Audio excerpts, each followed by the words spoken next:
Hey, what's up guys, and welcome back to another League of Legends guide video. And in today's guide, we're going to be looking over JAX. Now, I've never done a video or probably a guide on JAX in all of my time of doing guides, which is probably from Season 8, and I didn't do a lot of guides until then, but I don't know why I missed out JAX, because I thought he needed a seat in the guide list because he's a really good fighter, top lane bruiser champion, and he's a really good all-rounder. His builds are so flexible and he's so fun to play. And he's also one of them champions that if you master him, you could probably fight him into any matchup, so long as you know what you're doing and you adapt to the situation, whether that be in builds, runes, or your mechanical play. But he's actually a really good, top-rated top laner, and he's super good. I'm going to be talking about his abilities, his runes, builds, and everything about him, so you guys can sit back, relax, and enjoy. So firstly, we're going to be talking about JAX's passive, which is Relentless Assault. So the more JAX auto attacks, the faster his auto attacks are going to get. And this is also based upon level. So this increases the amount of damage he does and also the amount of attack speed. So it builds up, which is really nice up against towers because there's a stationary target and it keeps building up the attack speed and the damage. So it does more damage to the tower, and this can be used on champions that barely move and are tanky like Ornn. And this stacks up to 8 times, and the stacks are an indicator of how fast he attacks and how much damage he's going to be doing. But the stacks do decay one every 0.25 seconds if you're not attacking or stacking up. Basically, the nutshell is the more you attack, the more damage and DPS you're going to be doing. Then his Q ability, it's called Leap Strike, and all it is a leap. You leap onto an enemy champion, but that's not all. This ability is actually really nice. You can use this for engages, disengages, and you can also ward hop with this ability. You can jump on any ally or enemy unit. So if you see an enemy place a ward, you can press Q on it so you can jump straight onto it. You can jump onto your own wards, you can jump onto enemy champions, or you can engage enemy champions and jump back to one of your minions, or you could ward hop back, which is probably why a lot of people take control wards on this guy, because his Q can be used for many different options. At the end of the Q ability though, JAX will attempt to automatically basic attack at the end of the dash, so it has nice little damage just to put in there. Then we got JAX's W, which is Empower, which is basically explaining what it is. It's an empowered auto attack, and it also is an auto attack reset. It does more damage, and it gives JAX a bonus 50 auto attack range, so the range is a little bit bigger when you activate it, and it's a really nice, good reset. And then we got JAX's E, which is his iconic ability, which is Counter Strike. And when you press E, JAX does this helicopter kind of animation with his staff above his head, and when that's happening, that happens for 2 seconds, any kind of basic attack, so whether that be auto attacks, Ezreal Q, Yasuo Q, anything that counts as a basic attack is going to be rejected. No damage is going to come to that. It's exactly like a Shen W. It will block any incoming basic attacks, and at the end of the duration, JAX will swivel his staff while doing a little twirl, and he stuns everyone around him. And even if there is damage being done to him, he does take 25% reduced damage from AoE abilities, so anything with area of effect. But not only that, his Counter-Strike ability can be instantly recast after 1 second, so you can make it come off earlier so you can get the stun off quicker. And then you got JAX's ultimate, which is Grandmaster, which is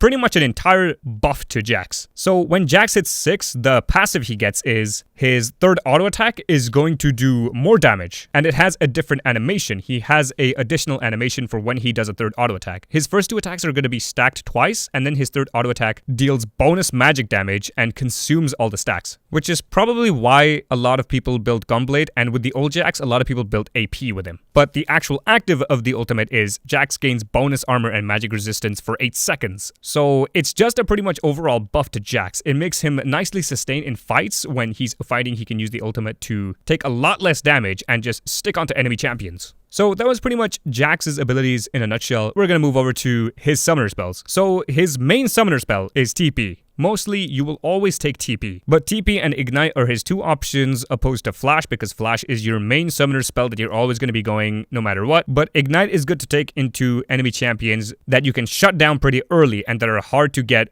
because they have a lot of escape potential. But if you can take Ignite to shut them down, you can. This is also very oftenly used in lower elo, especially elo below Platinum, because a lot of people underestimate JAX, especially in the lower elo. They think he doesn't do a lot of damage, or maybe he's not going to do anything, or maybe the player playing them is not going to do too much, but he's actually really oppressive when you play him right, and he's actually one of the scariest top laners when played right. But Ignite actually allows you to have that burst of damage when you're jumping onto enemy champions. You can use this with your E, your W, along with the Q ability, and you don't have to instantly instantly engage on the enemy champion. If they voluntarily walk up to you, you can just use your E and W, and if they try to escape, then you can use your Q. But if you can use your Q to jump out at enemy champions, then you should definitely do that, because you can cast your E ability, and during the channeling of your E ability, you can Q onto enemy champions, instantly proc your E off by recasting it, and then just W, so that allows for a burst of damage onto enemy champions, and it's going to be really rewarding because you will most likely win that trade. The only thing is when you're running back out, you're most likely going to get attacked by auto attacks, maybe abilities, depending on what kind of matchup you're fighting. But in this example, the JAX is fighting the Vladimir, so most likely he's going to be dropping autos back as you're disengaging from the enemy champion. But you could always preserve your Q and use that as a disengage instead if you don't want to take too much damage. It just depends on which situation you're in and which champion you're fighting up against. But most likely, you want to take TP. You want to be back on lane as soon as you can, and you scale throughout the late game. Your mid-late game is super strong. You don't need to focus that hard on your early game, but if you can get a kill, go for it. TP is going to make you super strong only because you're going to be on lane faster. You'll be catching all of your waves. You can use TP to go bot lane and to help out your bot lane for when they need help, and this is only good to use for when you have a shoved in wave, and you can use that TP to jump in because you need time to come back to lane and not lose a lot of minions, also your turret plating. So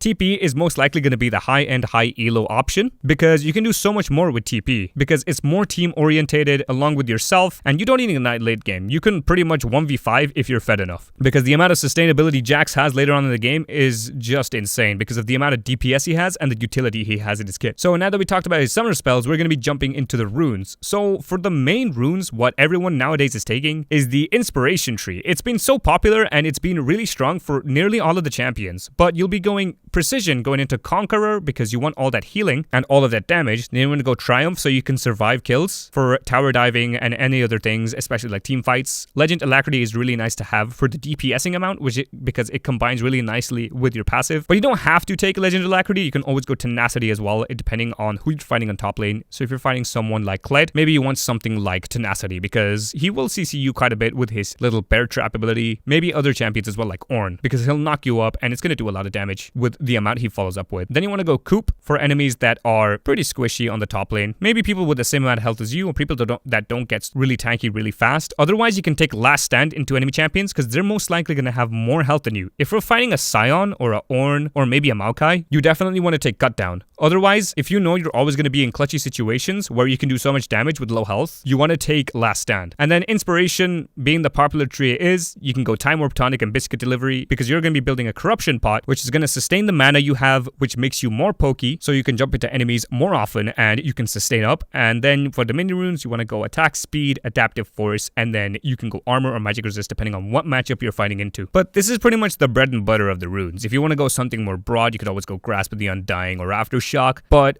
Conqueror is actually one of the best for JAX and it's the bread and butter, which is why I'm not going so in depth with the runes. But if you want to mention some suggestions for the runes, go ahead and put that in the comment section below and I will read up on them. But even though I know that there's so many other rune options, I'm just advising this because it's actually really, really strong regardless of how you're playing JAX. So now that we talked about JAX's runes, we're going to be talking about his builds. So I'm going to talk at a perspective of taking JAX on top lane and maybe in the jungle. I'm just going to talk a little bit about his jungling, but mainly about his laning. So when it comes to starter items for the jungle, you want to go the jungle knife and then go into refillable pot because this is going to be your main starter, and you don't have to go Hunter's Talisman only because you will always start your E ability when you go in the jungle, which means you will block the first few attacks of the enemy jungle monster, so you'll sustain actually really nicely because you're not going to take most of the hits and you're going to be blocking them, so it's actually really, really strong in the early game. But if you're going to go in the lane, you want to take Corruption Pot, like I said before, because you're going to be sustaining a lot in the lane. And then for the first items that you're going to take in lane is you want to go Cutlass because you want to rush your Blade of the Ruined King as fast as you can into matchups that build a lot of health. Ever since the Blade of the Ruined King buff, it's been such a popular item and it's really good into tanks that build a lot of health because it does bonus damage into health builders. And then you can go Sheen because you want to build your core item, which is Trinity Force, which is most likely the popular core item for top laners like Irelia, JAX, Udyr, any other champions like that. And you want to build Boots as soon as you can. But when it comes to first backing in jungle, you want to get your Stalker's knife and you want to get boots. You could always go the red knife. That's if you want to do extra damage and more of an oppressive playstyle. But the reason I go Stalker's Blade or advise Stalker's Blade is so you can prevent the enemy from escaping a lot. Plus, Stalker's Blade does damage to enemy champions as opposed to Red Smite, which only weakens them. But then it also does allow you to do more damage, but it doesn't CC them. So the CC is really nice to have with JAX since he only has one CC ability. And then for the core items, you want to go either of the boots depending on the situation. If they have a lot of AP and CC, you want to go Mercury Treads. Otherwise, if they have a lot of on-hit AD champions, you want to go Ninja Tabby. And talking about the core items were Trinity Force and Blade of the Ruined King. They're really important, like I explained before. And another thing they offer is a lot of attack speed, which scales so beautifully with his passive, and the on-hit effects with his ultimate passive is just really nice to have. And then when it comes to core items in the jungle, you can either go the attack speed enchantment or you can go the tanky enchantment, which is the Cinder enchantment. But the yellow enchantment is good for DPSing and being really strong in the early game, so this is really good into squishy junglers or squishy enemy teams. Otherwise, you want to go the Cinder enchantment because you get the burn on the jungle camps along with the enemy champions. So it's basically a free kind of Sunfire kit but without the armor early game, and it helps you sustain massively. You will not lose health from doing jungle camps, and it will help you solo dragon as well. And then again, you can go either of the boots going into Trinity Force for the obvious reasons, being his core item. But for the essential items, you can go Ginsu's Rage Blade because it has a lot of attack speed. It has some AP, which deals really nicely with his passive on his ultimate, which is the third strike, which does AP damage. But it also has some AD, so it's a really nice hybrid item to use on JAX. And the more you attack, the faster it builds up. It's like his passive. Then you can go Sterak's Gauge if you want something that helps you engage onto an entire team fight without having to take so much damage. It gives you tenacity and a big shield, so you're not going to get popped so quick. It helps you be really tanky. You could go Titanic Hydra for if you're going to go the super tanky build. If you're going to go fully on the tank side, you can always build a lot of health, which is going to influence the Titanic Hydra. The more health you build, the more damage your Titanic Hydra does. And it's really nice to build your Tiamat because it helps for wave clear, whether that be in lane or in jungle. And then you can go Death Stance. Now, Death Stance got changed a while ago along with Bork, and it's become a really good bruiser item. It now has slightly less damage, but the healing is still there, and it's more rich in the armor and magic resist, so it's actually really nice to take, especially as a top lane bruiser. And then when we look at the defensive items, you want to go Randuin's Omen into champions that have a lot of AD and crit, like Tryndamere, along with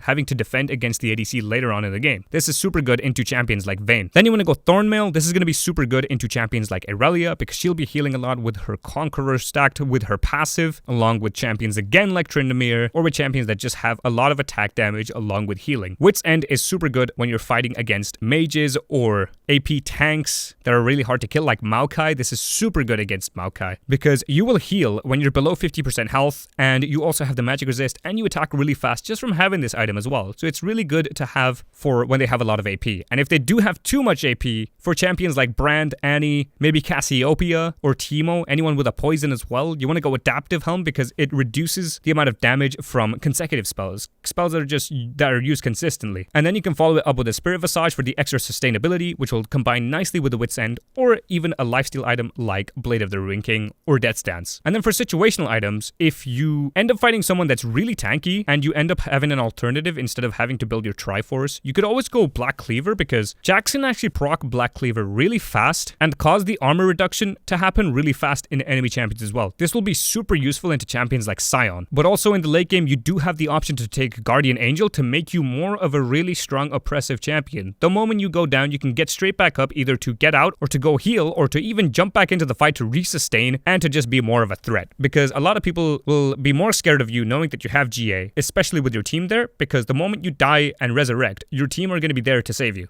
Here's an example build for laning phase where you'd go Blade of the Ruined King, Mercury Treads, Triforce, Death Stance, Steraxid, Wit's End, pretty much with the explained reasons of why you would take these. And then in the jungle, you would take pretty much the same thing, but instead you're more on the tanky side. You have Sterax, Randuin's, Ninja Tabby. This influences more on the armor side, and this also indicates they have crit AD champions like Tryndamere, someone that's oppressive, someone that's on hit, and that's what Ninja Tabby does. It reduces the amount of on hit damage you take, and Randuin's reduces the crit damage, damage, so it's actually really good. And then having Sterax to have that big ass shield. So that was pretty much the builds. There was quite a lot about the builds on JAX, but there's still a lot more to talk about when it comes to builds. It just depends on what matchup you're fighting or what champions you really are trying to focus down. So now we're going to be talking about the pros and cons for JAX. So when it comes to the pros, he's actually an extremely good duelist. He's actually really good to fight enemy champions, and if you play him effectively, he can snowball and fight enemy champions really well. He stomps almost any champion late game because he's so strong. If you're actually moderately high in CS, or if you're fed, you're actually going to be really strong almost into any champion in the game. He has high damage overall and high DPS, which is really good for towers. He's naturally tanky with his ultimate, so you don't have to build so much armor and magic resist, but it's actually